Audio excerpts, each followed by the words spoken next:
जब मैंने सर का कोर्स ज्वाइन किया और सर से मैं मिली और उन्होंने बताया कि कैसे आप डिजिटली अपनी चीज़ों को ग्रो कर सकते हैं और इस फील्ड में आगे बढ़ सकते हैं, तो ये जर्नी मैंने अभी रिसेंटली स्टार्ट करी है, अराउंड 3 मंथ्स 4 मंथ बैक।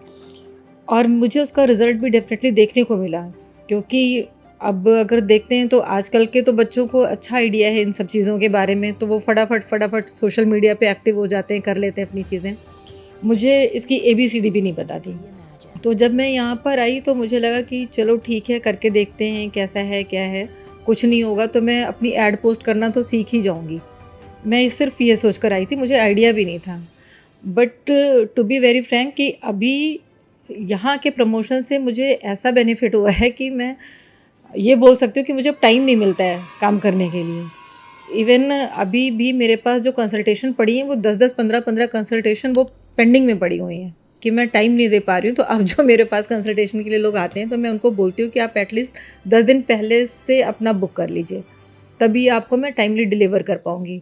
मतलब सेम डे डिलीवर कर पाना कंसल्टेशन ये पॉसिबल नहीं हो पा रहा है। और केवल टाइम की बात नहीं है या प्रोफेशन की बात नहीं है, मैंने फाइनेंशियली भी इसमें ग्रो किया। जहाँ मेरी पर्टिकुलरली अगर इसकी बात करते हैं कंसल्टेशन की, तो इसके थ्रू मेरे पास 20-25,000 अराउंड ही मंथली इनकम होती थी और इसमें मैंने अच्छा ग्रो किया। 85-90 अराउंड मेरा ग्रोथ हो गई है और आई होप कि अभी ये और अच्छा ग्रो करेगा। क्योंकि अभी तो ये मैंने बस एक तरह से समझिए खेल में कि बस मुझे सर ने बताया और मैंने शुरू कर दिया।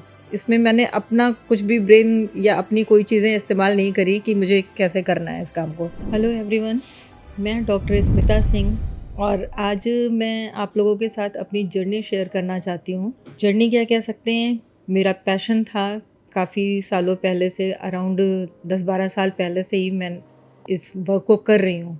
और अगर पैशन की बात करें तो शायद बाय बर्थ था या फिर अराउंड 25-30 ईयर्स पहले। मुझे जब ये रियलाइज़ भी नहीं था कि ऑकल्ट या ये सारी चीज़ें एक तरह की साइंस हैं, तब से मुझे इस फील्ड में इंटरेस्ट था। धीरे धीरे जब जानना शुरू किया तो मुझे समझ में आया कि हाँ, एस्ट्रोलॉजी जैसी भी कोई चीज़ होती है।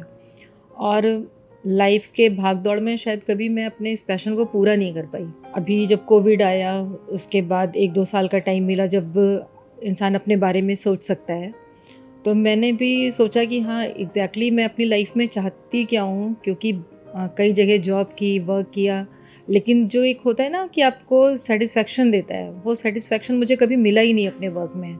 अगर मैं आपसे ही पूछूं, एक सवाल करूं कि जब आप घर से ऑफिस के लिए निकलते हैं तो आप क्या सोचते हैं, आई हैव टू गो, या फिर सोचते हैं I want to go. There is a difference between have and want, कि आपको जाना पड़ रहा है, आपको काम करना पड़ रहा है इसलिए आप जा रहे हैं। दूसरा एक अंदर से चाहत होती है कि आई वॉन्ट टू गो, मुझे जाना ही जाना है। तब आप जहाँ पे वो प्रोफेशन आप चूज़ करते हैं जिसमें आपकी खुद से जाने की इच्छा होती है, फिर पता है उसमें आपका पैशन, आपका जुनून, आपकी इच्छा, आपकी खुशियाँ जुड़ी होती हैं और वहाँ पे फिर आप टाइम नहीं देखते हैं, आपको उस काम में मज़ा आ रहा होता है।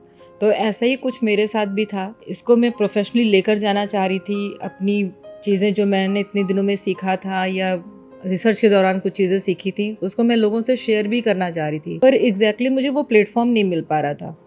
कभी कभी ऐसा होता था कि मंथली 2 या 3 लोग मेरे पास आ गए कंसल्टेशन के लिए, एनालिसिस के लिए, तो मैंने उनकी बर्थ चार्ट देखा, एनालाइज किया, उनको कंसल्टेशन दिया। इस तरह से चीज़ें चल रही थी, but it was a side work कि मैं अपने प्रोफेशन के साथ साथ साइड में इसको चला रही थी। लेकिन अब क्या है कि जो मेरा प्रोफेशन था और जो मेरा पैशन था, दोनों के बीच के गैप को मैंने ख़त्म किया, अपने पैशन को ही अपना प्रोफेशन बनाया। अब क्योंकि कहते हैं ना कि हर आदमी काम करता है तो पैसे के लिए करता है, तो मुझे भी अब लग रहा है कि नहीं, इंटरेस्ट लेना चाहिए, चीज़ें सीखनी चाहिए। तो अब मैं सीख भी रही हूँ उस चीज़ को, समझ भी रही हूँ और इन चीज़ों को साथ में ले करके अपनी मार्केटिंग को जब मैंने देखा, अपनी स्किल्स को बढ़ाया, तो मुझे उसका रिजल्ट दिखा। एक पार्ट तो ये हो गया कि स्किल्स का और मुझे मॉनेटरी जो फ़ायदा हुआ। दूसरा सबसे बड़ी चीज़, हर इंसान की अपनी पहचान की एक इच्छा होती है ना कि उसको लोग जाने, उसकी अपनी क्या पहचान है। तो हालांकि मैं करीब 12 साल से, जो मेरे फ्रेंड्स हैं, या 12-18 साल आप कह सकते हैं, काफ़ी टाइम हो गया मुझे इस चीज़ में, मैं धीरे धीरे ग्रो ही करती गई हूँ। तो तब लोग किसी भी समय फ़ोन करके स्मिता ज़रा ये देख के बताना, ज़रा ये देख के बताना, मतलब इस चीज़ को कैजुअली लेना, मैं कभी कभी बहुत इरिटेट भी होती थी इन चीज़ों से। लेकिन अब वही लोग जो इस तरह से पूछते थे, अब उनकी भी थोड़ी सी ट्यूनिंग चेंज हो गई। उनको भी लग रहा है कि हाँ, ये भी it is like a profession, तो अगला आदमी काम कर रहा है तो इसकी वैल्यू होनी चाहिए। तो अब वो खुद मेरे से बोलते हैं कि मैम आप अपना टाइम ले लीजिए, जो भी टाइम आपका लगता है, और मुझे कंसल्टेशन चाहिए और आप अपने कंसल्टेशन चार्जेस बता दीजिए।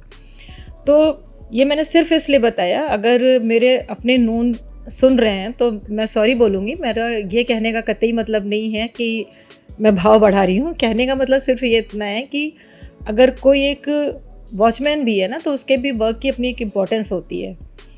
तो लोगों को अब वो इम्पोर्टेंस समझ, इवन मैं अपनी फैमिली को भी कहती हूँ कि मतलब सबको भी ये काम, मेरा काम दिख रहा है। अभी तक मैं करती थी तो ये काम मेरा दिखता नहीं था, अब ये काम लोगों को दिखना शुरू हुआ है। तो I am very very thankful to Ravi sir and pre tutorial, जहाँ से मुझे एक प्लेटफॉर्म मिला अपने आप को ग्रो करने के लिए। Thank you so much.